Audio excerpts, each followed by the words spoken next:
back, true believers, to another story time with Spidey, where we talk about your favorite superheroes and their amazing stories. So, if you like what you've been seeing and you want to see more, please remember to click that like button, subscribe, and hit the bell for more notifications for whatever story we have coming up next. So, for today's story, unfortunately, it involves a little bit of work from your boy Spider-Man over here, because today is laundry day. Ugh. Gah! Peter Parker bolted upright from his bed and stumbled around his bedroom, still half asleep, promptly crashing into his nightstand and landing in a heap on the floor.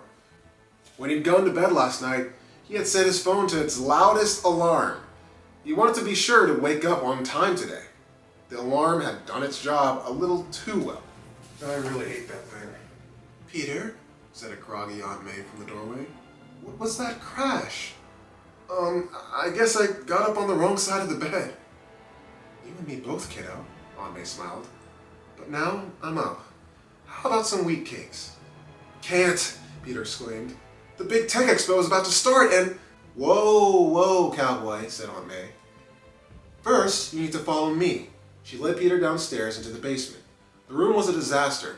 The Parker's washing machine had been broken for weeks, and the laundry had slowly been piling up.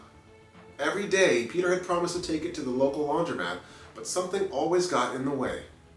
More often than not, Peter was too busy fighting crime as Spider-Man. "You can go to the expo when all of this is finished," said Aunt May. Peter didn't have time to argue. If he was going to make it to the tech expo, he'd have to get his laundry done as quickly as possible. Luckily, he knew the fastest way to get around Queens. Thank you, Web Slinger. As Spider-Man swung over the rooftops, his spider sense tingled. The laundromat was just on the next block, right across the street from the expo center. Spider-Man scanned the area, but from his vantage point, he couldn't spot anything suspicious. "Ugh, not him," Vulture said under his breath. The villain had spent weeks planning to rob the expo's ticket booth. It would be easy pickings for this practiced scavenger. Unless Spider-Man got in his way. After a quick change in the back alley, Peter rushed into the laundromat. He threw his first load of clothes into the machine, then ran back outside again. He was just getting started. 3 hours, 4 loads of laundry, and way too much web swinging later, and Spidey was finally finished. He swung back toward the expo with his Peter Parker clothes in tow. "Oh man, I really hope I can make it." But just as Spidey reached the tech expo and got ready to change back to Peter Parker, his spider sense went off like a siren. Before he could react, Spider-Man felt himself fly upward into the air. The Vulture had grabbed him from behind. "Vulture," Spider-Man said as they climbed farther and farther into the air. "Is this like an anti-Spider-Man thing or just an anti-laundry thing? Because from the smell of your outfit..." The Vulture didn't wait for Spider-Man to finish. He spun in a barrel roll. Spidey was thrown free. Spider-Man double-tapped his web shooter. A thin line shot out and stuck to the Vulture's ankle. Then, he pointed his other wrist toward a nearby building and shot out another line. The Vulture tried to continue pulling Spider-Man upward, but the superhero held tight to his webs. Spidey gave the webs one final strong tug. Vulture felt himself being yanked out of the air. He swung downward and crashed through the window of a nearby apartment building. Spidey swung down and stuck to the building's brick wall. Spider-Man peeked inside. The Vulture was lying on the apartment's floor, unconscious. His tech expo raid certainly wasn't happening now. Spider-Man returned to the rooftop to grab his Peter Parker gear. With the Vulture down for the count, it seemed like the danger was over. But his spider sense didn't quite agree. "Oh no, what now?"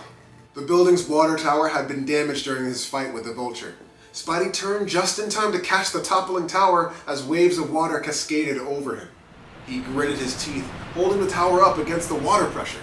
Spider-Man set the empty water tower safely back on the rooftop. He still had time. One quick change and he could finally get to the tech expo. But when he found his clothes in the wreckage of the water tower, his heart sank. Everything was soaking wet. Well, that's just my luck. Spider-Man's civilian clothes tumbled in the dryer as he gazed dejectedly at the emptying out tech expo across the street. He turned his attention to a woman snapping a picture of him with her phone. Don't tell me you've never seen a Spider-Man do his laundry before, Spidey said. She laughed. Somebody got up on the wrong side of the bed today. Yeah, said Spider-Man. You don't know the half of it. Well, another story of a day in the life of Spider-Man / Peter Parker. Well, here's a tip. If you got chores to do, like clean your room or laundry, how about you take care of it early? It might save you some trouble. Anyway, I'm just going to say that.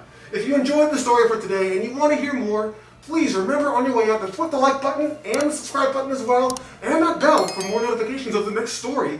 And we will see you guys next time. And until then, stay amazing.